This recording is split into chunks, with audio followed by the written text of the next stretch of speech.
different the world was. I think that's a monumental call. Yeah, that is a good one. Another honorable mention, a little bit before my time, but Gary Thorne, when Messier ices Game 6 against New Jersey with the hat trick, and he starts yelling, "Do you believe it? Do you believe it?" Right? Yeah, it was after the guarantee. And that was just, talk about summing up the moment there. That was a good one. I always loved Gary Thorne's.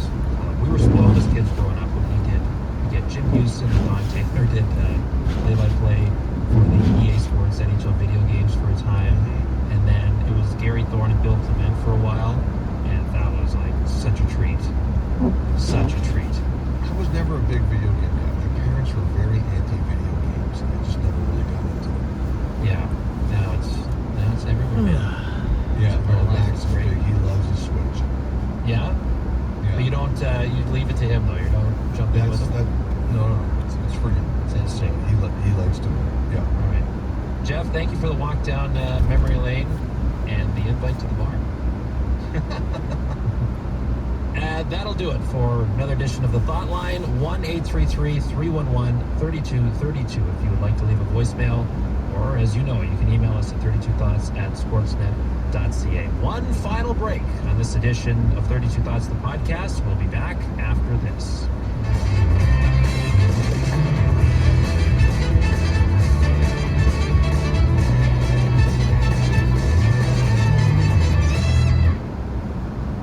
The holiday season is now in full swing, and you know what that means.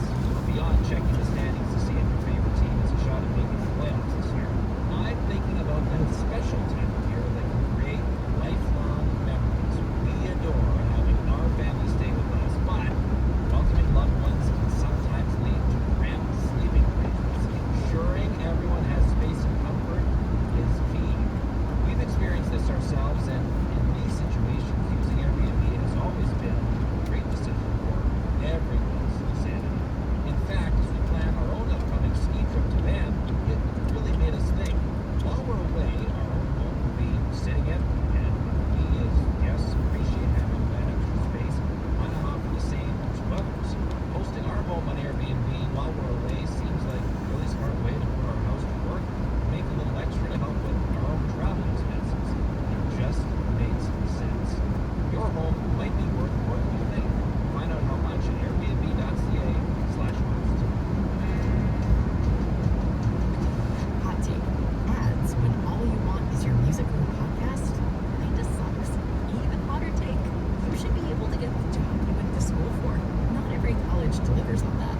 We do. Robertson trains you to land the job and lead in the field. Enroll at Robertson today. Get the job. Robertson, a college that actually gets you hired. When it comes to buying gifts, I am not early. Last minute Elliot, that's me. Then it's panic time. The shelves are empty, and I'm racing to the gift cards. What's left? This year, I've got your solution. The answer to your problems. Listen to me. Aura Frames. Unlimited free photos and videos, even after you've given them the gift. Straight from your phone, all year long. You've got updated photos of the grandkids you want to send to the grandparents? No problem. Whenever you want. I got one for myself. I got one for my wife. I got one for my parents. Best gift I've ever given. For a limited time, visit auraframes.ca and get $35 off Aura's best-selling Carver Mat Frames. Named #1 by Wirecutter by using promo code THOUGHTS at checkout. That's The holiday season is now in full swing, and you know what that means. Beyond Japan. In fact, as we plan our own hockey is Canada's game. Mona is Canada's wide range of products for absolutely everyone, from beginners to construction professionals to do-it-yourself farmers. Not every comeback happens on the ice. I wouldn't be here today without the team from there. Oh, I've never even thought about that. Dog's Well, Rick laughing, Hines so he has. knows He's listened to Dom's this many Dom's times going laughing. through the editing. Well, like you have leaned into Detroit, I will lean into Eastern. All right, welcome to another edition of 32 Thoughts, the podcast. Elliot, Kyle, back with you. Producer Dom just in from attending the Canucks-Sabres game late on Thursday evening. Dom, are you shooketh after attending the feel game the on earthquake? Thursday night? Yeah. No, I think someone was screwing with Shorty. So basically, if you're not familiar with this, you're watching the Sabres Canucks at the beginning of the third period. You know that John Shorthouse claimed that there was an earthquake that happened. His monitor was shaking. He asked Dave Tomlinson, the analyst, if his monitor was shaking too. And Dave, gamely trying to be a good teammate, said, "Oh yeah, I saw something." We just had an earthquake. Sorry, the monitor just started shaking. You see that? Yeah, I felt a little something. No? Am I the only one who felt that? I'm with you. Okay. Folks, if we just had an earthquake, then we felt it. We're with you. If not, we're crazy. Clearly he didn't, but Dave, good on you for not burying your partner, throwing him under the bus on air. And Shorthouse went on about this for about 10 minutes, claiming that there was an earthquake and calling himself now in the same class as Al Michaels. So I was curious, Dom, was this real or fake? And I don't know. Maybe Shorthouse dropped his intermission pizza box and it shook up his entire booth. I will say this, Elliot. Like, it's a gondola, so it's hanging from the ceiling. Yes. So when you're in there, and if something drops, like if someone drops a box or some equipment, the gondola does shake. Like, the rest of the building might not shake, but the gondola will shake. So that's probably what happened. But here's the thing. Shorthouse has been doing games from that very gondola for what? Since that building opened? In, what was it, 96 it opened? 95? It's been a while, yeah. Yeah. So he should be able, he would know the difference between a regular shaking up there. Yeah, but he was adamant that it was something more extreme on Thursday night. Anyway. Well, it's because once you commit to the bit, you can't go backwards, right? He was committed. Yeah. Yes, he was. He's going home. Going to be walking his dog. I don't even know if he has a dog. But if he's going to be walking his dog tomorrow saying, "You guys felt the earthquake last night, right?" Gaslighting his neighbors. Yeah. Let me tell you something, Shorty. This is not the day and age to be saying, "I really wanted a natural disaster to have occurred last night." Yeah. Well, maybe they needed something different to talk about other than the Quinn Hughes saga. And if you think you have come to this podcast to get the latest from Elliot and what's going on there, you would be mistaken. Not happening. Go read Why the not? blog. I'm Okay. tired of talking about it. Go read the blog. All right, the latest 32 Thoughts, the blog, was posted late Thursday night, so it is I'm tired there. of talking about it, and people are tired of hearing me talk about it. All right, well, that's fine. Which is okay because there was plenty of shockwave type performances across the NHL on Thursday. Another busy night on the calendar. I was thinking about this, Elliot. Like, you've had the line that comes up every now and then. You can trade your problems or you can solve your problems internally. Earlier on in the season, we were kind of looking at, okay, what are some teams that could be looking for goaltending help? Who could be out there? What could happen in that regard? And then you've got Brandon Bussey, who was a waiver claim just before the regular season started in Florida. Carolina scooped him up. Fastest goalie in NHL history to 10 wins. He's 10-1 to start his career. Never drafted. Number of years in the Bruins organization, playing with Providence. Went through the college system before turning pro.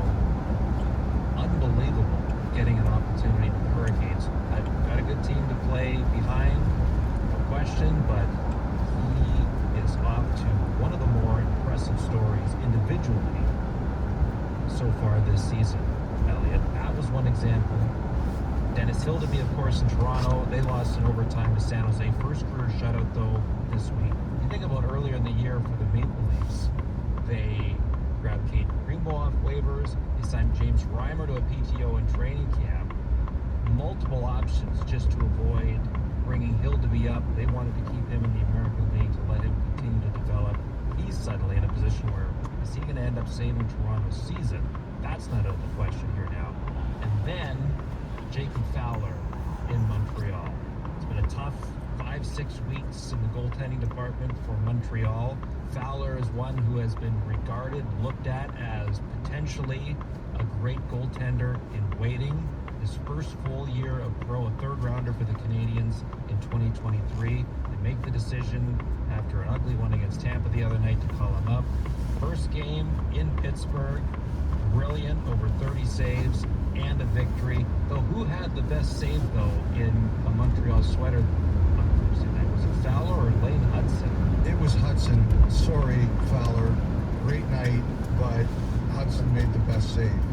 Yeah, that was incredible. So I thought about that as we're watching the action unfold on Thursday, Elliot, where, who knows where this all goes with some of these guys. But, some internal promotion and opportunity with some of these teams and some great stories that can come of all of it. A couple things here. Carolina deserves a lot of credit for the Bussy claim because there were a bunch of guys they could have taken at that time. The Sabres took Ellis, and they really like Ellis. Someone told me last couple of days that the Sabres have been looking at Ellis for years, that they liked some of his underlying numbers that they found, and eventually, obviously, claimed him. But Bussy came at a time where there were a lot of choices they could have made on waivers, and they picked him, and it looks like an extremely shrewd pickup. The Hildeby thing is really amazing because I think the Maple Leafs got to a point where they were kind of down on him. He came up a couple times in the last couple of years and didn't play very well, and they kind of lost confidence in him. And then the other goalie, what's his name, Kyle? Artur Akhtiamov. Easy for you to say. Akhtiamov, they brought him in, and he kind of passed Hildeby in the organization's eyes. Now, he didn't have as much time over in North America, so he needed to get acclimated. But I know they started to think of him ahead of Hildeby, and now Hildeby has basically saved their season. He has been incredible this year. Wohl is coming back. I think it's possible he could play Saturday, but now they might wait until next week. But they're going to be really careful with him. And the one thing they were kind of reminded of here the hard way is you can't overplay him, right? And now, the way Hildeby's played, they can be confident, they can rest Wohl a little bit more. Fowler was an amazing story. That's a wild situation. I remember a few years ago, Philly had a game that they had to have delayed. I can't remember if it was a snowstorm or it was an accident, but the players